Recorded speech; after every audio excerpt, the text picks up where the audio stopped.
So let's talk about desire and why expressing desire is good actually.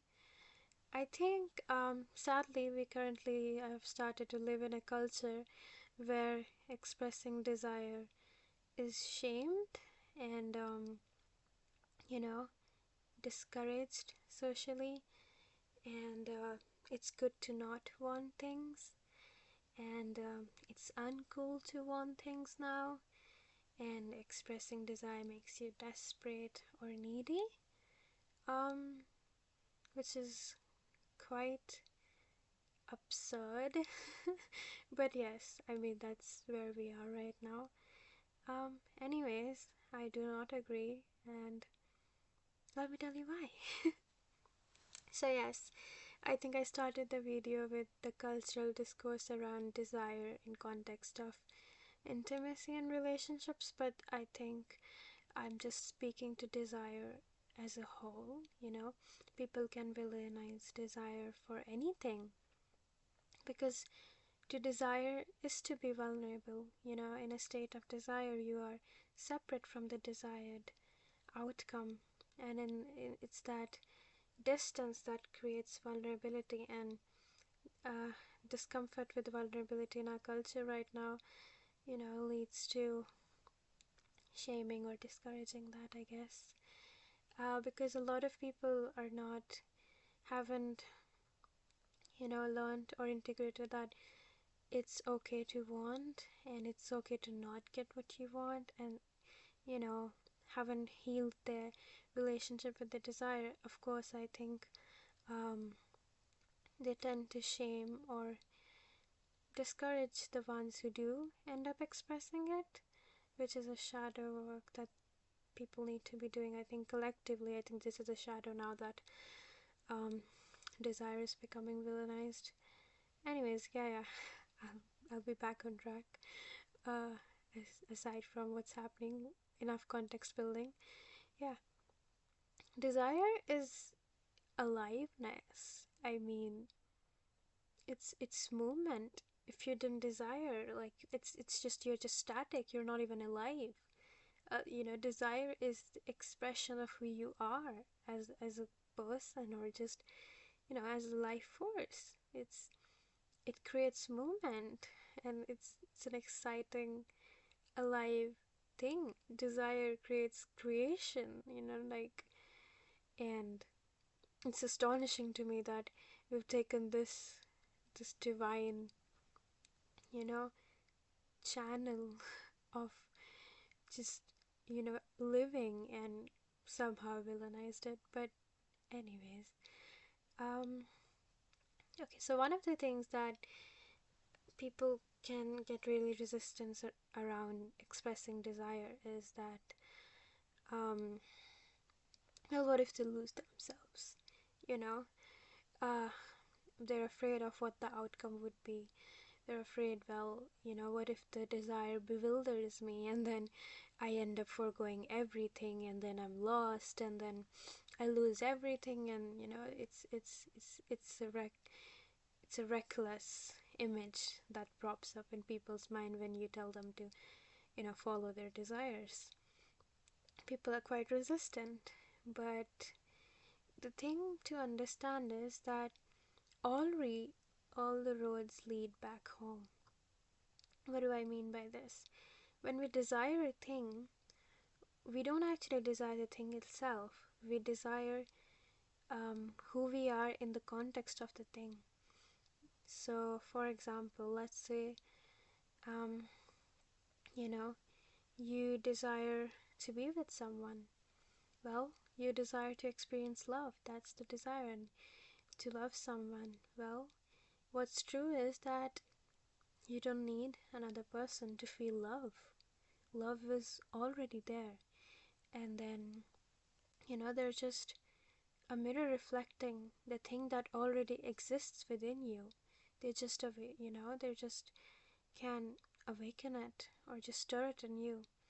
So, anytime we seek anything externally through desire, our core desire is just to experience ourselves and come back to our truth and, who we are.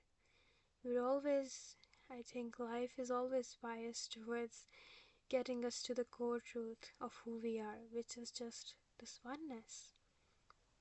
So whenever you follow desire, it's all always leading back to you, you know? So that's why when people start following desires, slowly they realize, oh, I got money, but that's not very satisfying. I want something else. Okay, well, I got health. I want something else. Because what is it at the end you want? The cessation of desire itself, You want to see and get to the ultimate truth, which is that who you are, your true essence. And all these desires, these electric currents, are designed to get you closer to that. So how could it ever be wrong? That is why I think it's unhelpful when people try to label some desires as spiritual or good desires or bad desires. I mean, I don't think that's true. I think all desires are just part of the journey, and as you go more and more, the desires and the nature of the desires definitely shift. I mean, you can start with very material, basic desires, and then you can get a bit more abstract. Let's say, oh, I want belonging, and then you go forward and further, and you get to a point that where the desire itself ends, and you get to you. And that's the entire point of life force. It's always driving you to who you are, and not following your desire and not expressing it chokes up that process. It chokes you up, and just prolongs your suffering. I think you should go all in. That's why I think when some people are, can be like, oh, I just want to make money. Well, there's nothing wrong with that, if that's what you truly want. But another thing is, a lot of times, um, I think a qualification has to be made that what I'm talking about here is authentic desire. A lot of times, the desires we have might not be real and they might be proxies. Um, like, let me explain that. What you do want is to need the desire to feel good enough, but you kind of approximate that to mean, um, well, I my desire is to have excellent grades, you know. So of course, I mean, as life goes, you can chase the grades and then realize that that isn't fulfilling, and then come to the good enough thing and then realize the truth, and.